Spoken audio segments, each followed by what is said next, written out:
Okay, so welcome everyone to my presentation on social media and the risks and benefits for mental health.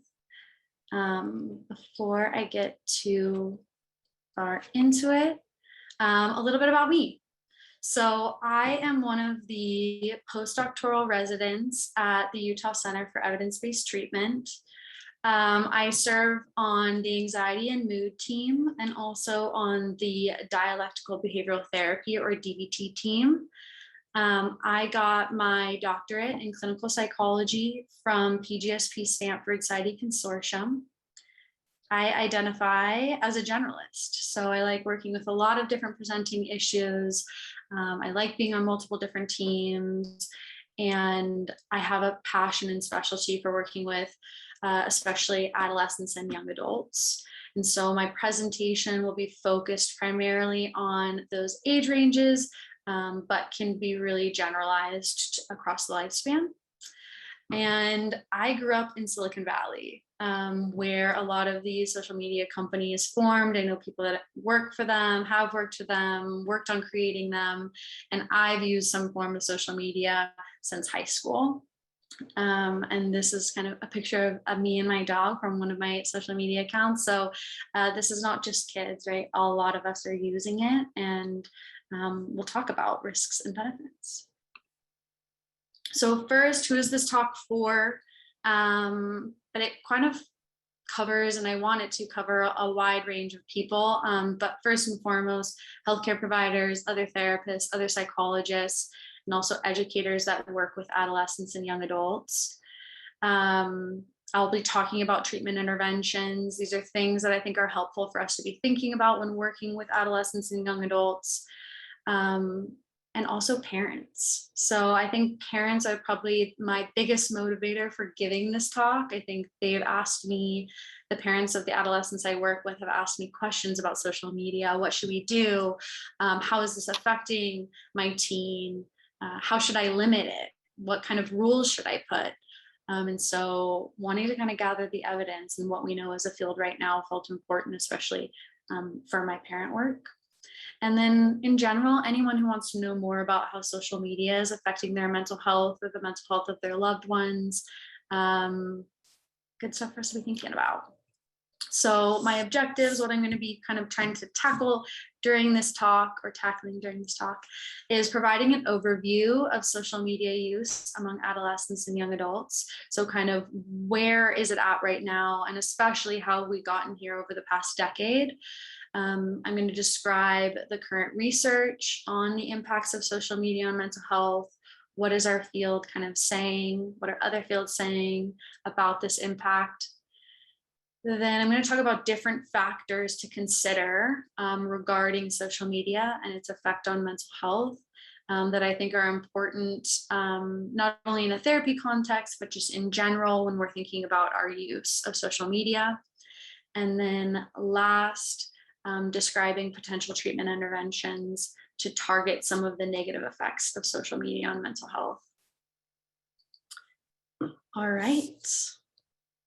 So first off, what is social media? And I'm sure a lot of us are well acquainted with what social media is, but when I'm saying that word, what am I referring to?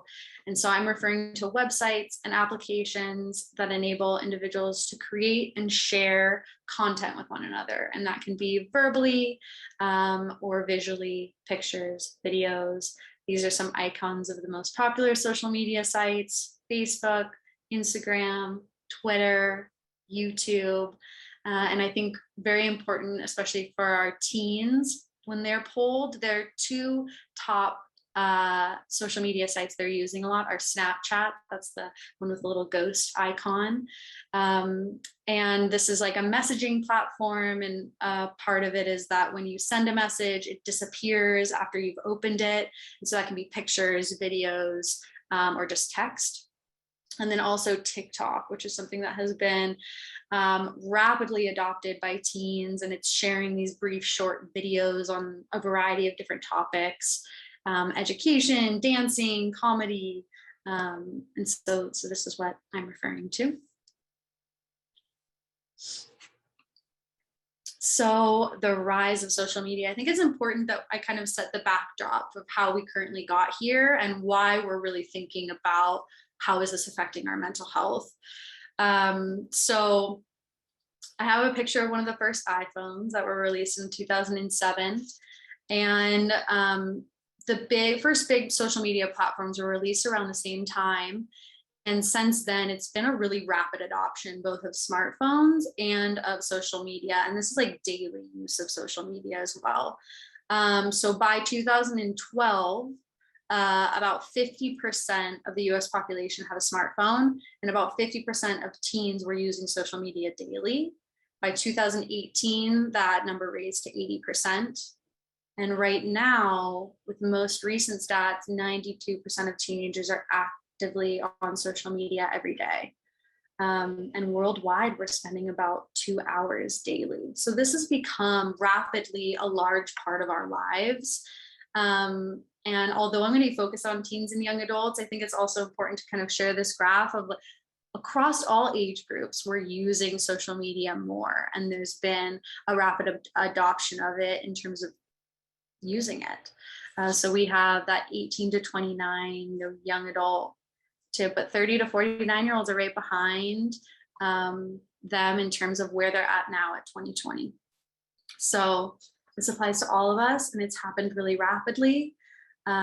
So what is the other piece? The other piece I want to talk about are trends in mental health. So this is kind of what has been bringing a lot of attention to social media on mental health, is what we're recognizing is that we're seeing worsening mental health over the last decade.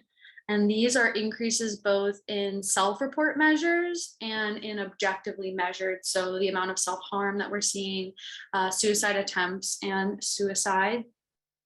So when we're screening large portions of the population of adolescents and young adults since 2010, we've seen kind of declines in reported happiness and life satisfaction, increases in reports of loneliness and anxiety, depressive symptoms, major depressive episodes occurring in the past year, and suicide attempts and the suicide rate. So, and some of these indicators they've risen pretty drastically or considerably. So it's hospital admissions for self-harm has tripled among 10 to 14-year-olds. And emergency room visits for suicidal thoughts and attempts have nearly doubled. And so I think as as healthcare providers and as researchers and as just humans on this planet, we're kind of trying to figure out, like, these things seem like they might be happening at the same time. And so we're all asking or thinking about this question: is social media to blame? Okay, like, is this part of the picture? Is this a large part of the picture? Is this a small part of the picture? Are these two factors, are they even correlated? Are they associated with one another? But I really often get the question, like, is this to blame? And I think a lot of us have seen those kind of high profile news articles about this with headlines like, "Have smartphones destroyed a generation?" And so it's important to think about and dig into the research on what it's saying, and recognize, like, are we engaged in a moral panic, right? And similar panics have happened around different types of technology. This is some of the researchers I was reading likened it kind of to the release of the radio and this moral panic around now. Teens and kids are sitting in front of the radio and they're not outside. And what does this mean? So let's dig in to this one. So what does the research say? So it's mixed. And that's what I'm going to be talking about, is those risks and benefits. And when we look at multiple studies, when we kind of synthesize the data, when we look at these meta-analyses of multiple research studies, we are seeing a significant correlation between social media and mental health issues. So I've listed some of these systematic reviews that are recent. So this first one from 2019, shows that when we're measuring, social media and depression, anxiety, and psychological distress in adolescents, we've found a general correlation between those two. This 2017 review was looking at social media use and depressive symptoms in children and adolescents, and they saw a small but statistically significant relationship. And also there's been a lot of studies specifically on Facebook, since that was one of the first ones. And so they saw a relationship between problematic Facebook use and psychological distress. At the same time, I do want to highlight that there are lots of studies out there that are showing benefits of social media in different aspects of mental health. But it's important that we kind of know that there is this significant correlation when we are looking at the data in this large format. And something that's important to think about, and that all of the researchers highlighted when they were doing in their discussion sections, were that this is predominantly cross-sectional data, meaning this is a snapshot in time. We do not have a lot of longitudinal studies that have been released, and so that we can't say that there's a cause and effect relationship here, that social media, using it more leads to higher depressive symptoms or higher anxiety symptoms, right? So right now, what we're saying is just that there's an association between the two, there's a relationship between the two, but that cause and effect, we don't have that data yet. So we need more longitudinal data, but I think this is an important thing to be thinking about, especially when we're talking with parents and talking with teens, and thinking about it within ourselves. So one longitudinal study that I want to highlight, it has to do with the brain, and is very exciting, but we're not quite there yet. So we're just beginning to investigate how social media affects brain development and other forms of digital media, not just social media. So the largest ongoing investigation is this federally funded adolescent brain and cognitive development study. And their goal and plan is to enroll around 12,000 9 to 10-year-olds at 21 different sites and follow them for 10 years. And each of those participants is going to undergo a once yearly brain scan to track how their brains develop and relate it to a bunch of different factors, environmental, behavioral, including social media and screen use time. And so they actually released results from their first cross-sectional data. So again, we don't have longitudinal data yet, but I thought was important to highlight is results from it showed that among all forms of media, time spent on social media was the least associated with any structural brain changes linked to vulnerability to psychiatric disease. So I think this study kind of really underscores the complexity of when we're looking at and talking about social media use, digital media use, and mental health. But right now, what we're seeing is these, social media is not just bad for brain functioning. Perhaps, and some people maybe have questioned that. So that's where we're at right now. So knowing what we do, kind of this general picture, we know that there's a correlation. We also know there's benefits. What are important factors that we should be thinking about regarding this relationship between social media and mental health? Maybe ways that we can limit its negative impact on us, or maybe reasons why this relationship exists might help explain some of it, and get into that.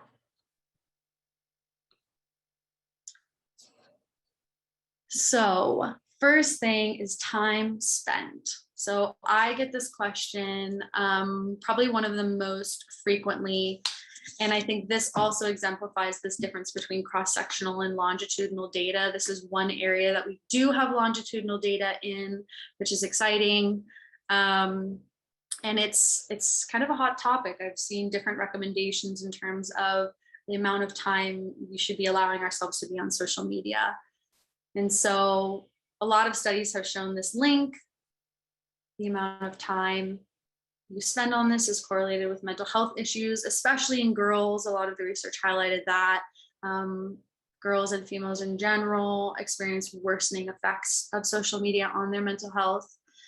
But recently they released one 8-year longitudinal study examining this association, and it crossed kind of this time span between adolescence into emerging adulthood, which is a very important interest to me. And they found that increased time spent on social media within one person, is not associated with increased mental health issues. So when they looked at each individual and they said, okay, if you're using social media more this year, is that having worse, is your mental health worse that year? And those things were not associated with one another. If they were using it less, it didn't, relate to their mental health improving. So at the end of the study, they kind of concluded, like, we hope we can move away from this point of like screen time, that might not be the main issue. So it is important to think about, as a psychologist also, I always believe everything in moderation, everything in balance. And so this isn't just me saying, just use it as much as you want. But I think maybe pulling away from this focus on, I should only be on it for an hour a day, and that's going to really have these large impacts on my mental health. And everybody is different. So next, I want to talk about social comparison. So first, I want to talk with you about a monkey study. So there's a study, and you can look this up on YouTube. I did, and where they put a monkey in a cage and ask it to perform a specific task of grabbing and giving back a rock to a researcher. And each time it does, it gets a cucumber slice. And it's kind of happily doing this task, eating its cucumber, and then they put another monkey right next to it. And they ask it to perform the same task. So they give it a rock, they ask it to give the rock back, and instead they give it a grape. So the first monkey kind of notices this, performs the task again, and by the second time performing the task, recognizing that this monkey is getting a cucumber and not a grape, becomes really kind of distressed and is throwing the cucumber back at the examiner, and is no longer happy with the task that's in front of them and the cucumber that they're getting. So, highlighting kind of this, it's hard for us and even animals to see someone doing better than us or getting something that we maybe don't have in that moment. So when I'm saying social comparison, I'm referring to this tendency of using kind of other people as sources of information to determine how we're doing relative to others. And social comparison is an innate part of being human, and it's actually evolutionarily beneficial. These comparisons provide us with information about ourselves and as well as others, and how our abilities and our social standing is in reference to others. And it helps us really navigate the social world smoothly. And it's ubiquitous across cultures. And it's also more developmentally common in adolescents than other age ranges. So it's kind of normative at that time where they're engaging in more social comparison. And social media has provided us with so many more opportunities for social comparison than ever before. So prior, we really only had the people around us, the people we went to school with, the people we go to work with, to compare ourselves socially to. And now with social media, we can see into the lives of the rich and famous. We can see into so many people's lives, including the lives of our friends when they're not around us. And so a lot of us have heard this term, fear of missing out, or FOMO, right? This is something that a lot of people are talking about and can relate to, of seeing that somebody else is doing maybe a activity or around people, and you wish you were doing that, or you have all this kind of anxiety about like not being able to be there. So this is definitely impacting us, this ability to socially compare. And not only do we have more people to socially compare to, but we also are comparing to other people's kind of highlight reels. Right? So what they're wanting to post is usually when they feel their best or when they feel there's something that they're proud of or have accomplished. And so we're seeing a lot of different people, and we're seeing curated versions of others, including like with filters and editing. And studies have shown that higher levels of online social comparison are associated with depressive symptoms in youth. And that's specifically appearance specific comparisons, which is something that I work on quite frequently with some of my adolescents, is associated with heightened risk for disordered eating and body image concerns. So we know that consistently comparing to others can have harmful effects on our mental health. And so let's dig in a little bit more into social comparison and think about what are some ways that maybe we can use this so that it's beneficial, or just notice that it is having a negative impact on us and kind of problem solve from there. So how we socially compare and to who matters.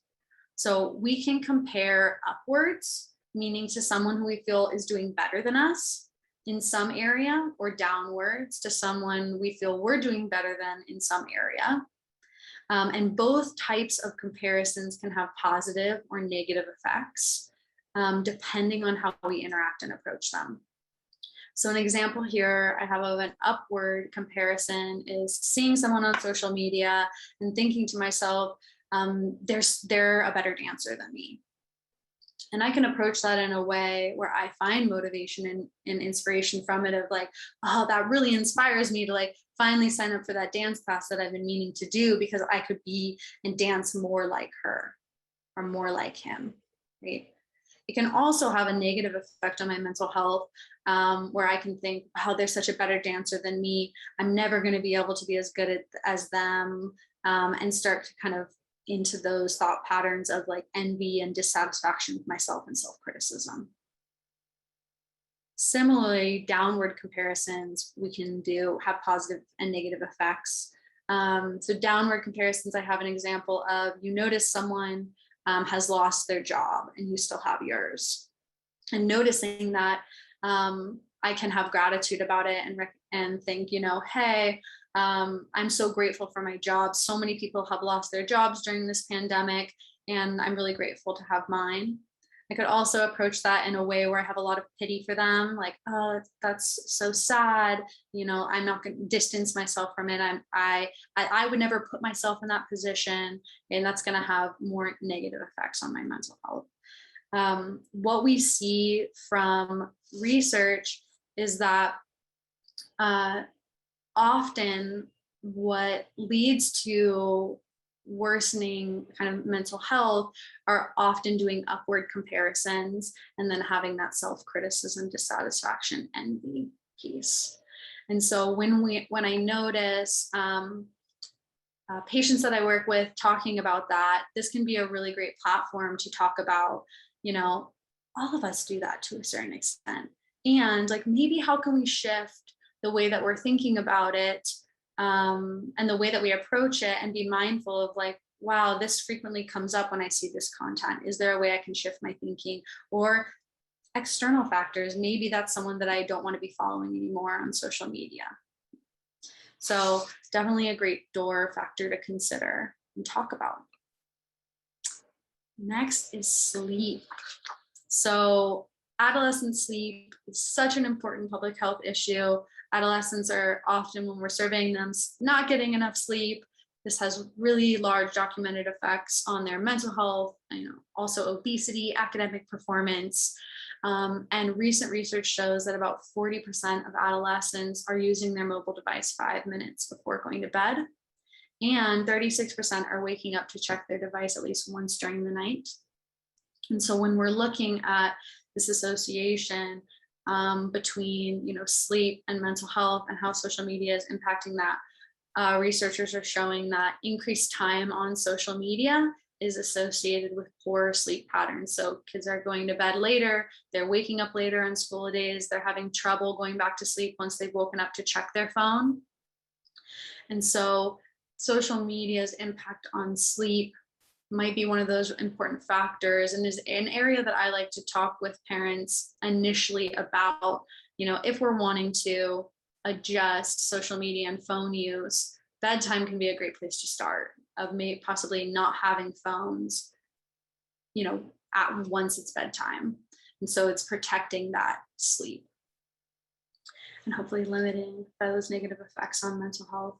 I think another important piece is when we look at just screen media use in general in sleep, we found that actually social media use impacts sleep a little bit more than other forms of screen media. And so we're thinking maybe it's part of that like interactive nature of like really wanting to socially connect and like get that response back from your friend, that's harder to disengage from and go to bed than other forms, maybe like watching a show.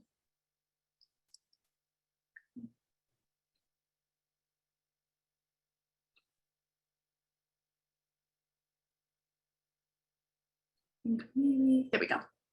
Missed one. So the next thing I want to talk about is problematic use.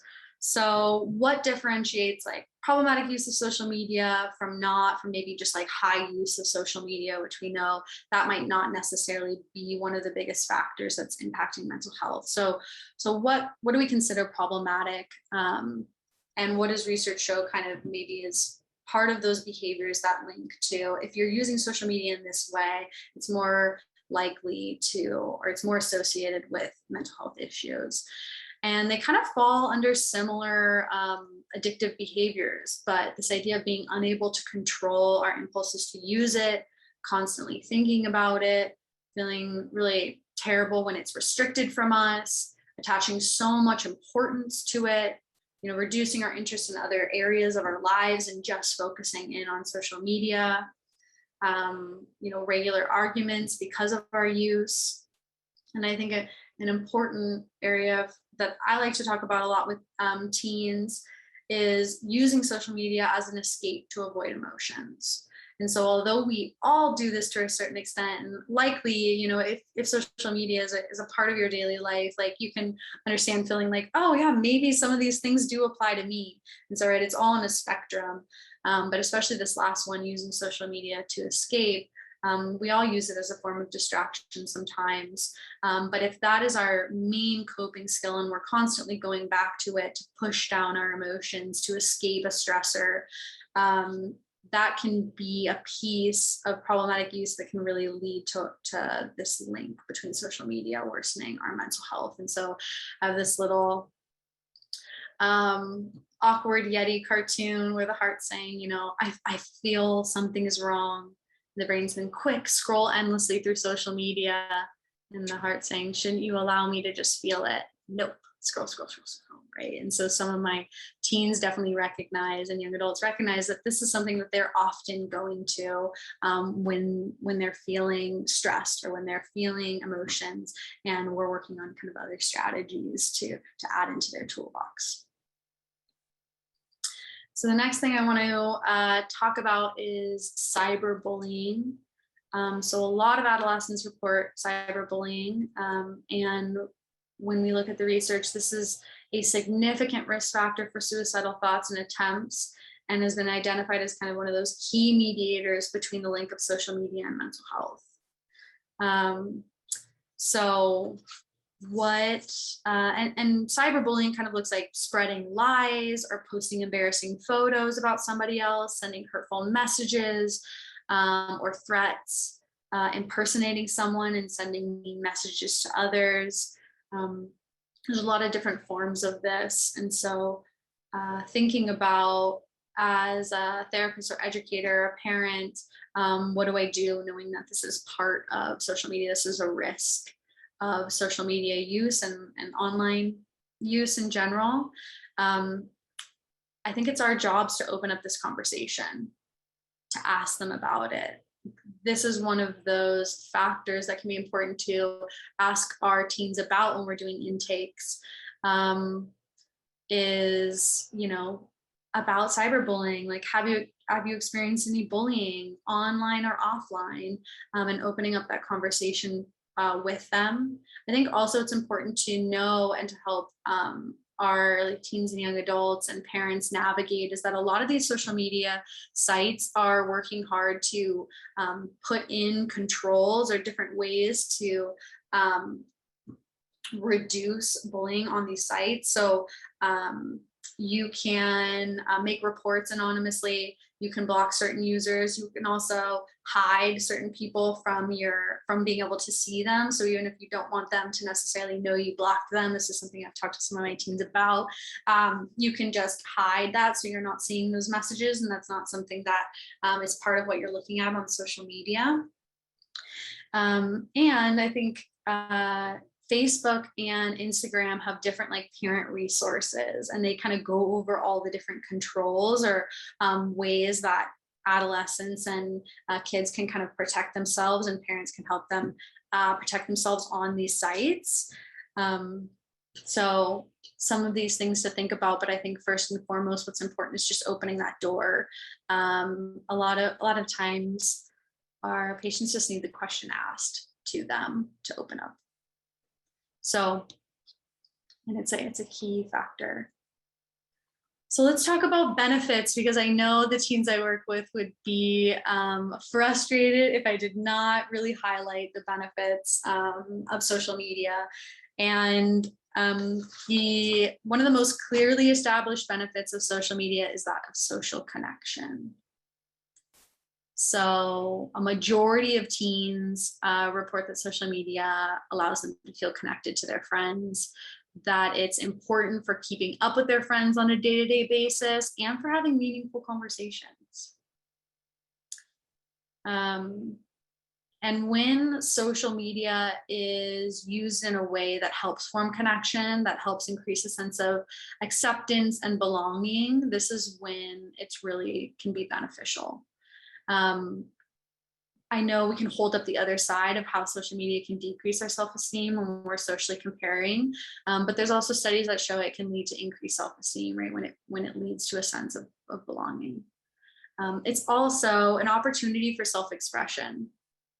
It's an opportunity to express ourselves and be creative, especially for certain populations that I'll go into, but like LGBTQ plus teens. This is a place where they can sometimes explore different parts of their identity that maybe they're not ready to in an offline environment, and get support for that.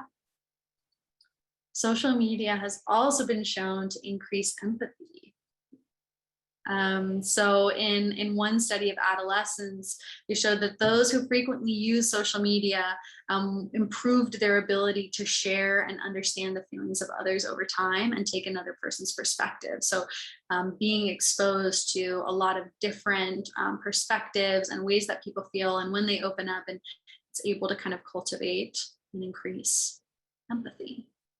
And then one of my favorites is increased access to informal education and resources. So I've included 2 social media accounts that I follow and that I get a lot of benefit with and have used in various therapy contexts. But Dr. Julie Smith is a psychologist on Instagram. She also has a TikTok. She like breaks down psychology ideas and terms and explains them in a way that's really digestible. And so just spreading more information about mental health. And then on my right is a teen or a young adult who is on TikTok, and she has been through dialectical behavioral therapy. And so she shares different skills and how she uses them in her life. And so this is a TikTok account that I've shared with some of my teens that are in DBT when they're texting me for phone coaching and wanting to know a skill that will work well for them. We've exchanged TikTok videos, and I think some of the users on there, they just do it in a way of like they're right at that age range, and they explain it in a way that's so relatable, and that some of my teens and young adults just get a little bit of extra benefit from. It's kind of similar to the benefits that they get in group, like hearing other people their age sharing how they're using these skills. in their lives. So we got benefits.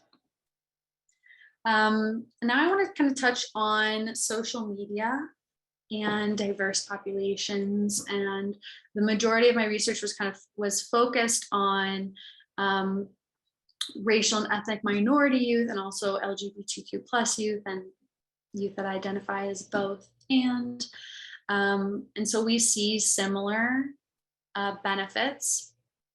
So I think a big one that is talked about is access to role models. So this can be a place where youth can see people who look like them, who identify as them, who are successful, who have had similar experiences as them, and feel that shared sense of support and understanding, and recognition that there are other people out there like me who feel the same way I do, or who identify the same way I do.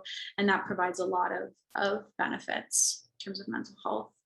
And along with what I was mentioning about the role models, this serves as like an informal learning environment during the identity development process, right? So I've had a lot of teens that have come in saying, I learned this term on social media. I've never felt read something that felt so much like me, and it was so validating, and can we talk about it? And so what a benefit to be able to, see something that really feels so validating and bring it into therapy and use it as a way to continue to explore their identity. Again, that emotional and social support, racial and ethnic minority adolescents and LGBTQ adolescents, they actually spend what we see more time on social media than their white counterparts. And so when we're looking at them and kind of figure out like what makes you want to be on these sites so much, what benefit does this provide to you? The biggest one is that emotional and social support of other people who identify like me, who have been through similar experiences. And then last, help with access to resources. And this can be online and offline. And risks, which I think are really important for us to talk about, is that there is documented a really high prevalence and intensity of hate speech, discrimination, harassment, and misinformation on these platforms. So a report released by GLAAD, which is the Gay and Lesbian Alliance Against Defamation, recently released a report saying that 64% of LGBTQ plus social media users experienced harassment and hate speech on these sites. So this, we know that the more that you are exposed to discrimination, to hate speech, to harassment, this has negative effects on our mental health. And so this is an important risk factor for us to be thinking about, talking about, opening up conversations, to determine, their exposure and experience with this on social media. And then I think something that is especially prevalent from this past year, and we do have research on, is the viewing of race-related or LGBTQ plus related traumatic events online. So these are like viral videos of police shootings or immigrant detainments, the Pulse shooting, online. And sometimes when you're scrolling through, these videos start playing automatically. You don't even have to press on them. And so just being exposed to that type of traumatic event and viewing it has negative effects on our mental health. And so in a study, they found that viewing specifically race-related traumatic events online was associated with depressive and PTSD symptoms among racial ethnic minority adolescents. And this is just an important piece for us to be thinking about as things, are released in the media, that we're experiencing as a community, to talk to our teens about it, that they're seeing these are having negative effects on their mental health, and how can we help them and support them.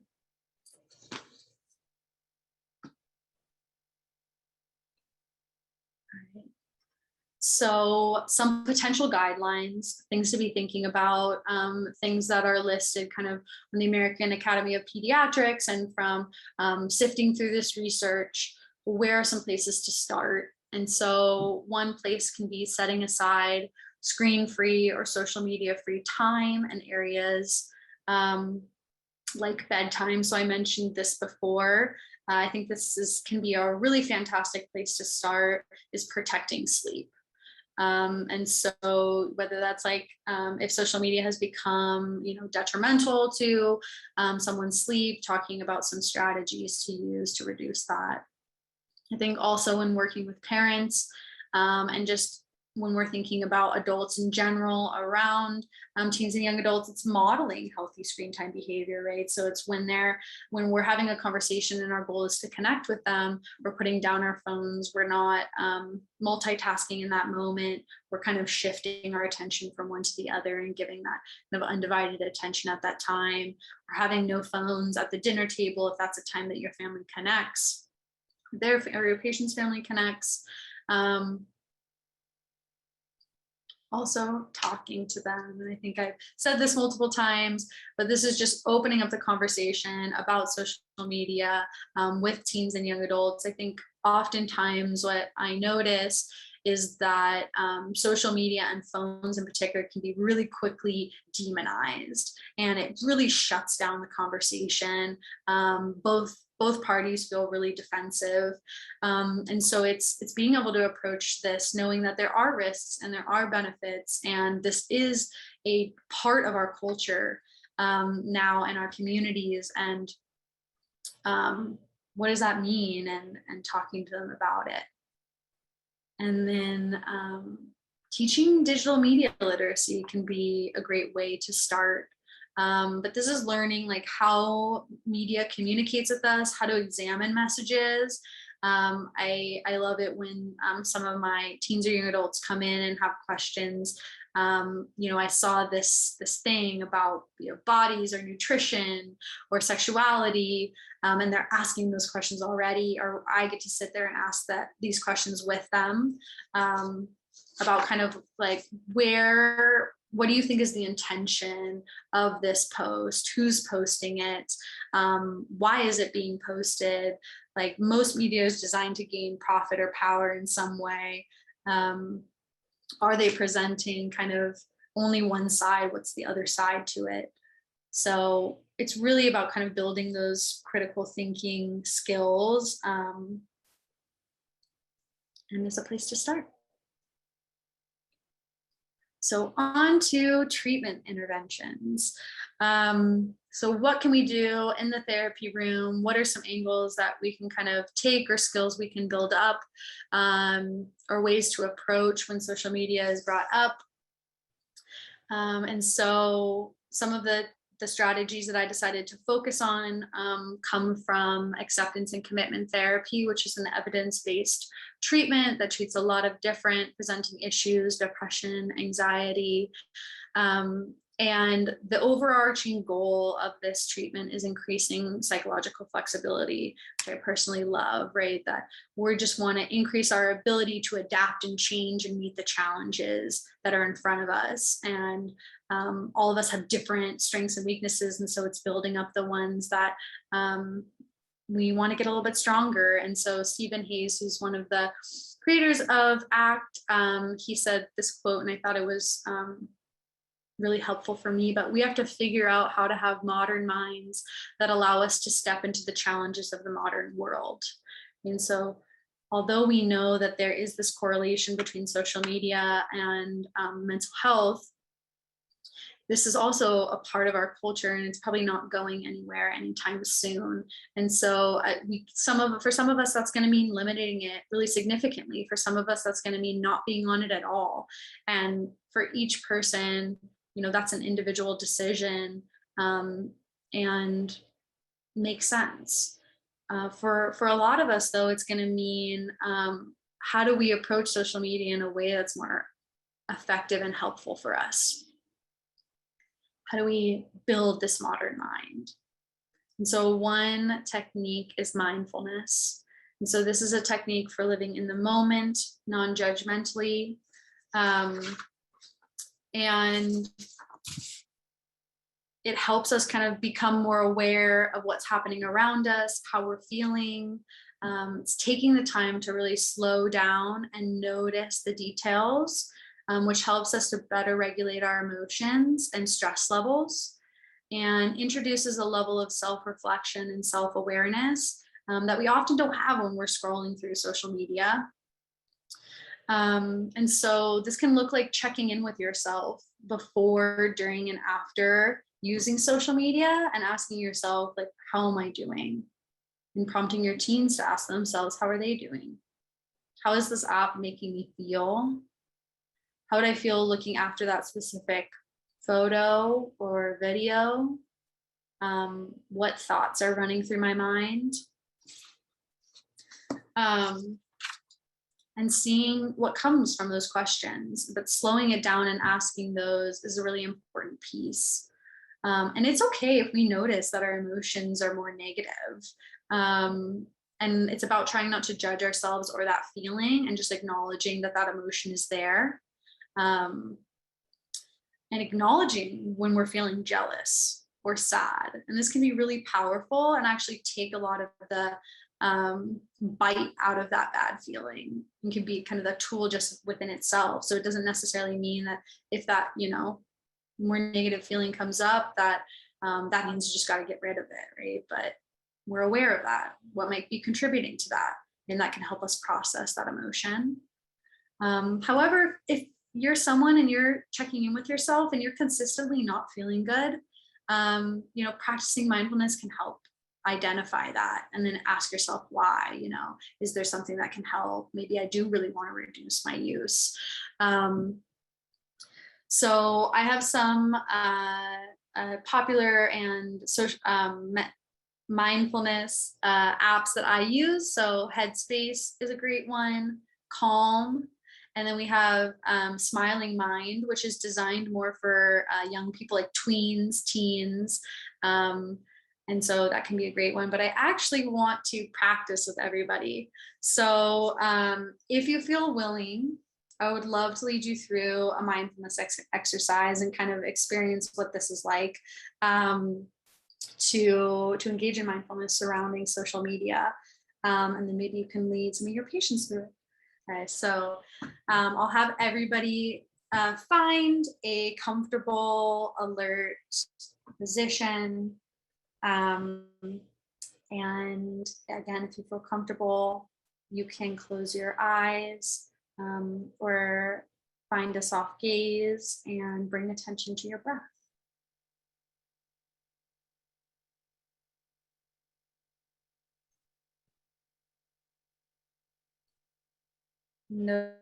Noticing the sensations of your lungs filling and then the air leaving.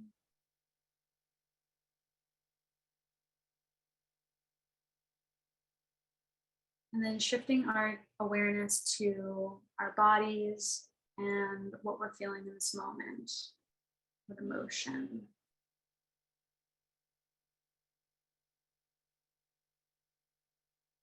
So you can kind of scan your body, noticing tension in any place or just the sensation of sitting on the chair that you're in. Also, what emotion that you feel.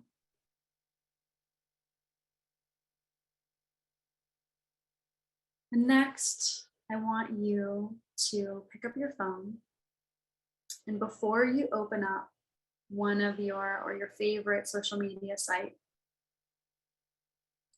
I want you to consider your intentions and expectations. So as you're focusing on the icon, notice what experiences you have in your mind, in your body. What are you about to check on the site? What are you hoping to see or not see? How are you going to respond to different types of updates that you encounter?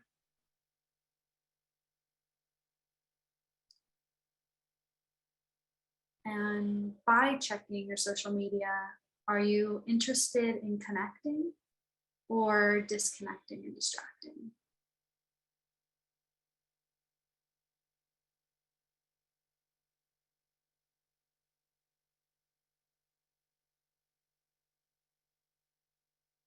So then I'll have you press on that social media app and look at the first status update or photo.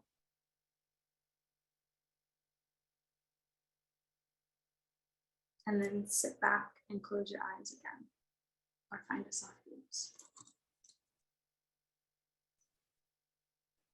And notice your response, your emotion. Is it excitement, boredom, jealousy? What thoughts might be running through your mind? Is there fear, regret?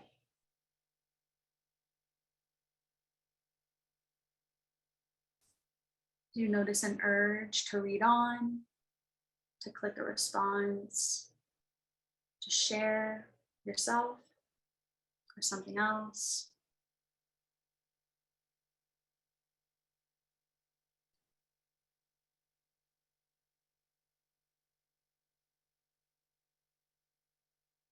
Just noticing what that experience was like for you.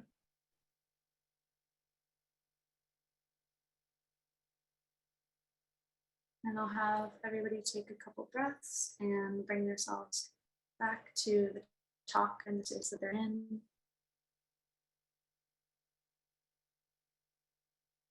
And that is one guided mindfulness exercise that we can use, kind of bring that awareness, ask those questions of ourselves, really sit in the present moment and notice how we're feeling. And maybe you notice something that you haven't before, and what that experience is like, and thinking about maybe, why that emotion came up, how you're interacting with it. So one way to practice mindfulness. Last technique I want to talk about or area is values. I think values can be a really great way to talk about and figure out goals for social media use. And so when parents are coming in, when teens are coming in, or as families, when we're trying to figure out goals for social media, we want to think about our values and thinking about other aims outside of just, limiting it, or, we can think about what is important to you. What do you want to protect? What is maybe social media getting in the way of? So is that sleep? Is that family time? Education? Maybe you're doing your homework and you're constantly getting alerts and it's really difficult to focus. And once we've kind of identified with the teen, with the family, with the parents, what these values are, we can kind of move from there into changing behavior. And that can feel a lot more meaningful for teens, for young adults, connecting, I'm shifting this because of something that's really important to me, not because of maybe what they would consider an arbitrary rule. So it's a great way to get that motivation. And so I've included another one of these little awkward Yeti cartoons, which I love, but is it that you want more likes? I want more attention. I want to be loved, or the heart saying, I want to love myself. And I think that's a kind of a powerful part about using values work to help shape some of these behaviors and improve their mental health. So that is it for my talk. Thank you guys so much for joining. Thank you so much for sharing this hour with me. My contact information is here. I really welcome emails. Please feel free to reach out if you want to chat about this. So my contact is caitlin.flanagan@ucebt.com.